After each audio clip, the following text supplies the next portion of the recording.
Hello and welcome to another episode of Exploring Standards. I am your host, Jess, and today I am welcoming back Rob Hall from Tempo Audits back on the podcast. Rob, how are you today? I'm very good. Looking forward to chatting. Fantastic. It's exciting times for Tempo Audits. So if you haven't listened, Rob has previously been on the podcast, actually this season, so it's been quite recent. And he was discussing sort of remote auditing in ISO 27001 and sort of how Tempo Audits is trying to change, I suppose, how it's done in a way, and kind of trying to turn things on its head a little bit, which is always really exciting. But our episode today is all about becoming UKAS accredited. So I think we need a little round of applause for Rob for getting Tempo Audits across the line and getting you guys UKAS accredited. It must have been quite the journey, I can imagine. But congratulations on that. Thank you very much. It was a long journey. Looking forward to talking you through the ins and outs of the process. But I'm delighted that we got ourselves accredited. It's fantastic. It's a fantastic achievement. So very quickly, though, do you want to tell our listeners a little bit about yourself and about Tempo Audits as well? Cool, yeah. So I am Rob. I'm the CEO of Tempo. And we've tried to take a fresh approach to certification. So I witnessed firsthand how old school the certification body market could be. I should say not everyone is like that, but I mean, a lot of the companies are. So it's a bit of a sort of old school backwater of the market where I was seeing how companies were taking a long time producing quotes, old school auditing processes that didn't understand the tech stack of modern tech companies and didn't build in elements like remote audits or asynchronous auditing. And really slow on producing the certificates and responding to customer queries. So I basically created Tempo to be a modern version of the certification body, focusing specifically on ISO 27001 and information security. And we're now UKAS accredited and working across Europe with our customers, which is really exciting. I started thinking about this in February, March last year.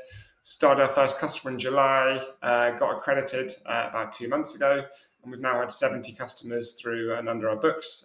So we're going really quickly, we seem to have struck a chord with our messaging and delivering on what we promised. Joe, I'm not even super surprised at that success. Like, that is just an incredible achievement that you've, just done so quickly. But I'm not surprised because I think, your ethos is just going to hit with everybody. And you're right, it can be so old school. And I think turning on its head is just what the industry needs. So good work with that. Thanks so much. So I think pretty obvious, but let's just discuss why you want to become UKAS accredited. Cool. So, I mean, I guess going back to, so I'm not sort of dyed in the wool from a certification body background, which I think is helpful for coming in and like taking a sort of fresh look at this sector and thinking about how we could do things better. But my previous role, I was chief of staff at a sort of GRC platform where we were preparing customers for audit. And I saw there, one, I understood how the certification bodies worked, but two, I could see that they actually all needed accredited certification, or we were specifically looking for accredited certification providers. So I understood the importance to the clients, for whether for tender processes or for their own clients, that they needed accredited certification. So that was the starting point, need to get accredited. I guess then being a UK-based certification body, wanted to work across Europe. That was sort of narrowing it down. And obviously UKAS made complete sense in terms of being completely bulletproof for customers across Europe. Say what you want about the UK, but we are still well held in high regard for our processes and our systems and our legal processes, and UKAS fits into that.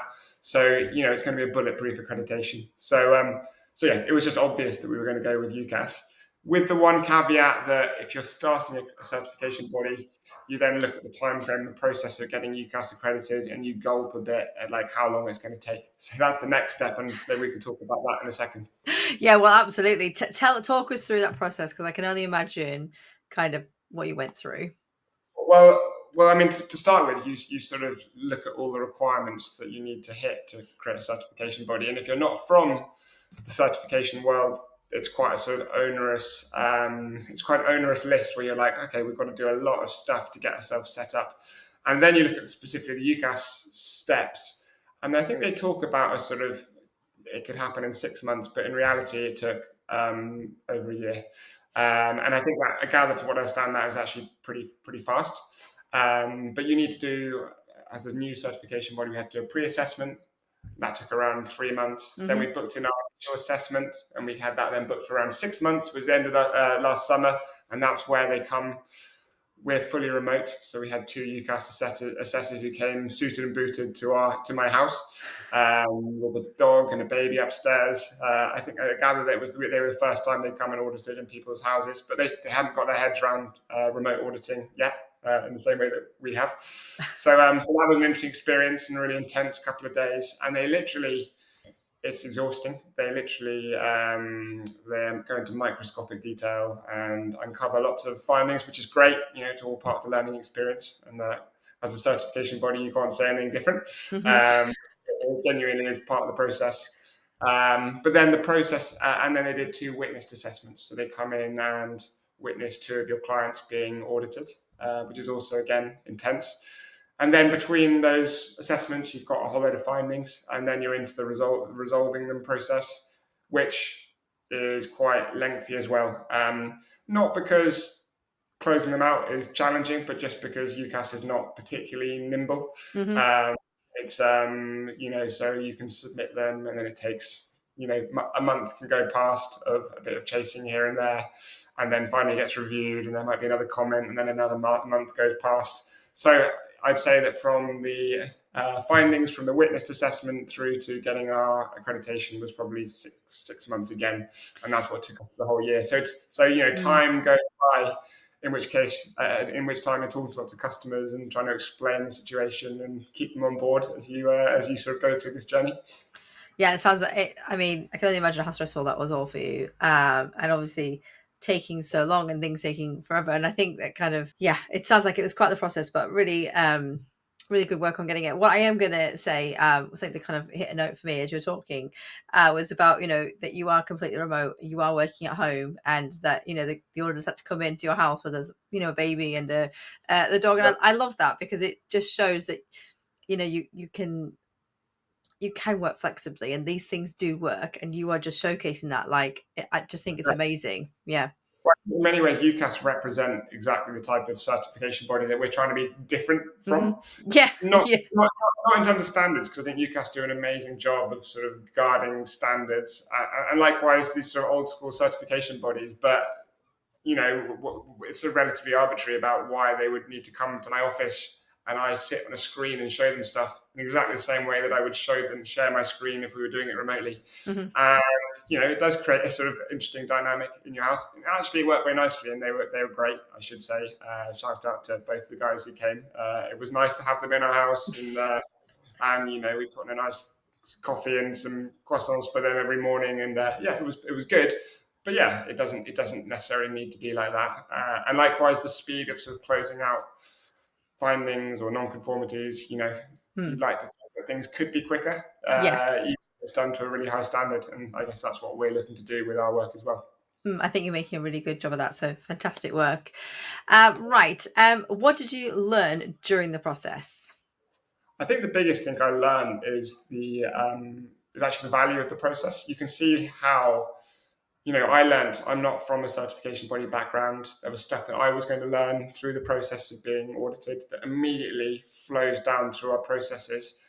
And I think what that teaches you of the value of the UKAS accreditation for maintaining standards down the process, because we suddenly then implement that, and the message goes out to our auditors about what we require from them. And in the back of my head, when we're reviewing reports and looking at stuff, those standards come through. And it does set a really good, it's important that if companies are going to get these certificates, they are upholding high standards, and we're there to do that. So it really made me understand the value of the process, and also just how challenging the process is. It's not easy to go from zero to setting this up, and that's a big learning curve. Yeah, I can only imagine. Obviously, you set up quite not that long ago, really, and to get certified, so quickly is an amazing achievement. So how did you work with customers before accreditation, and what has been the response since you've achieved accreditation? Cool. So there's a certain amount of bringing customers with you on the journey. So I was always upfront about the situation, and if customers, either customers were just happy with the situation, and I would show evidence if they wanted about where we were in the process. And if customers pushed back or actually requested further sort of comfort, then we could sort of adapt our terms and say, all right, well, so I was able, because I'm running the business myself, I was able to say, right, well, look, we'll charge this price until we're accredited, and we'll charge the other half when we're accredited. And that gave them confidence. One, that I was confident that we were in the process and getting there. And two, that there was a financial benefit as well in the short term. But generally, customers went with us, and I think a lot of the time when customers sign up with Tempo, they're sort of believing in my vision and backing Tempo and what I'm doing, and I think I was grateful that a lot of customers went with me and supported me in that process.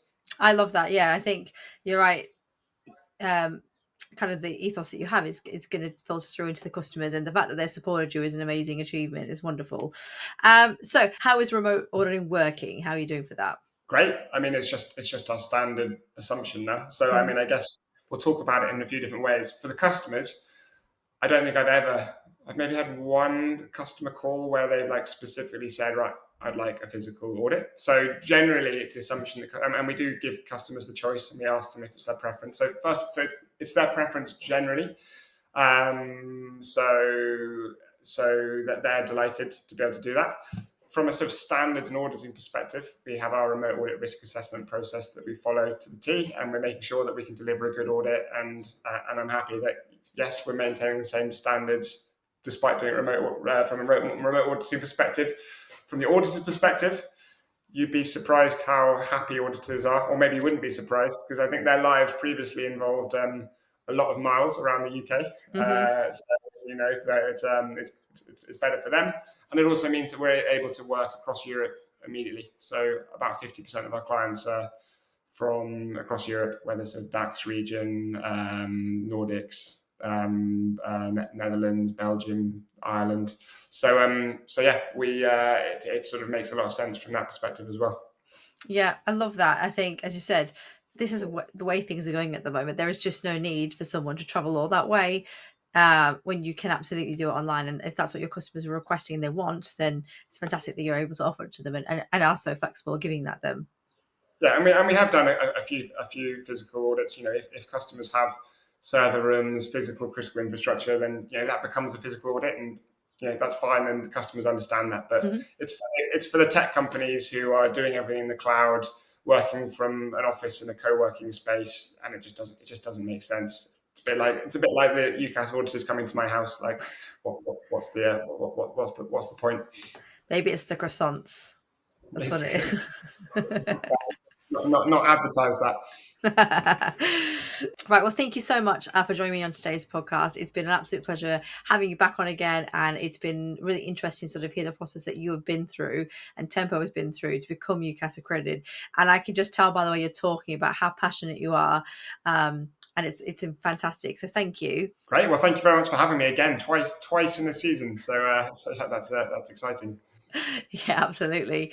So if you have enjoyed listening to today's episode, please make sure you rate, review and subscribe. It really does help the podcast, and I'll be back in another episode in a couple of weeks.